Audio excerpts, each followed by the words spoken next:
ফেলে দেয়া কচুরিপানা থেকে তৈরি হচ্ছে দৃষ্টিনন্দন পাপোশ। পরিত্যক্ত পুকুরে জন্মানো কচুরিপানা দিয়ে পাপোশ তৈরি করে স্বাবলম্বী হয়েছেন গ্রামীণ নারীরা।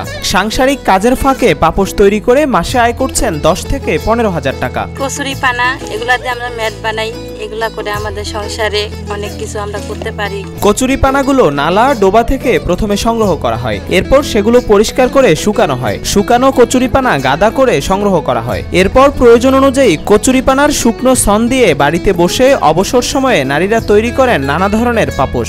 অফিস থেকে এগুলো লিটারের বাসায় দিয়ে যায়, সেগুলো আমরা তৈরি করি। এগুলো একটা তৈরি করি 30 টাকা করে দেয়। আমরা দিনে 5টা তৈরি করতে পারি। যারা ভালোভাবে গাঁথে তারা বেশিও করতে পারে তৈরি।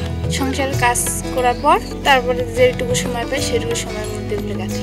নীলফামারীর নারীরা এই কচুরিপানা দিয়ে পরিবেশ বান্ধব পাপোশ তৈরি করে নিজেদের ভাগ্য পরিবর্তন করেছেন। প্রতিটি পাপোশ তৈরিতে নারীদের সময় লাগে মাত্র 20 থেকে 25 মিনিট, আর একটি পাপোশের জন্য মজুর হিসেবে তারা পান 30 টাকা। আমরা এগুলা প্রত্যেকদিন কাজ করে 8 থেকে 10টা বানাইতে পারি। এগুলো দিয়ে আমাদের নিজের খরচটা চলতে পারে। আর এগুলো তো এক পিস 30 টাকা করে দেয়, আমাদের কোম্পানি থেকে দিয়ে যায় এক বাড়িতে, ওইখান থেকে আমরা যা নিয়ে আসি। এগুলো আমাদেরকে প্রত্যেক পিসের দাম 30 টাকা। শতভাগ পরিবেশ বান্ধব এই পাপোশ এখন দেশের গণ্ডি পেরিয়ে যাচ্ছে বিশ্বের বিভিন্ন দেশে। স্থানীয় অনেক নারী কচুরিপানার পাপোশ তৈরি করে মাসে 30,000 টাকা আয় করছেন। সংসারের কাজের ফাঁকে ফাঁকে অবসর সময়ে পাপোশ তৈরি করে বাড়তি আয়ে এখন স্বাবলম্বী তারা।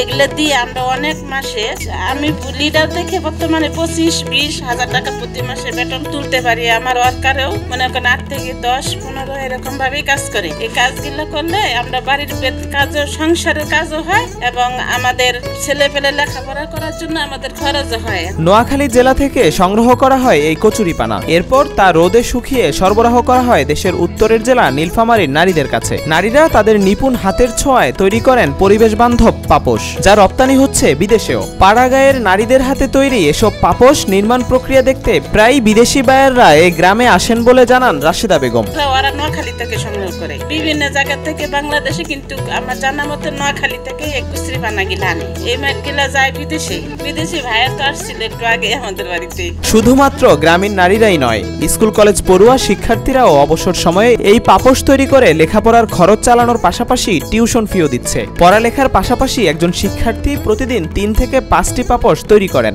এগুলো দিনে প্রায় আমরা যদি সব সময় গাঁথি তো 3 থেকে 4টা ওঠে, 5টা ওঠে। আমরা তো পড়াশোনার পাশাপাশি এগুলো করি, তাই না? আর কি 2-3টা করে ওঠাই। স্কুল থেকে আসার পর এগুলা কাজ যতক্ষণ 1 বা 2 ঘন্টা সময় পাই তখন স্কুল থেকে আসে এগুলা কাজ করি। স্বামীর একার রোজগারে অনেকের সংসার চলছিল টেনে টুনে, অভাব অনটন থেকে মুক্তি মিলছিল না। তবে কচুরিপানার পাপোশ তৈরি করে এখন সংসারের আর্থিক সহায়তা করতে পারছেন। স্ত্রীর বাড়তি আয়ে সংসারে ফিরে এসেছে সচ্ছলতা। অন্যদিকে গুণগত মান ভালো ও দৃষ্টিনন্দন হওয়ায় দিন দিন চাহিদা বেড়েছে নারীদের হাতে তৈরি এসব পাপোশের। আমাদের সংসারে এখন অনেক কিছু হয়েছে। সংসার আগে অভাব অনটন ছিল, এখন বর্তমানে এসব করাতে আমাদের সংসারে এখন অভাব অনটন হয় না। আমরা স্বামী সন্তান নিয়ে অনেক ভালোভাবে চলতে পারি, সবকিছু সুন্দরভাবে করতে পারতেছি।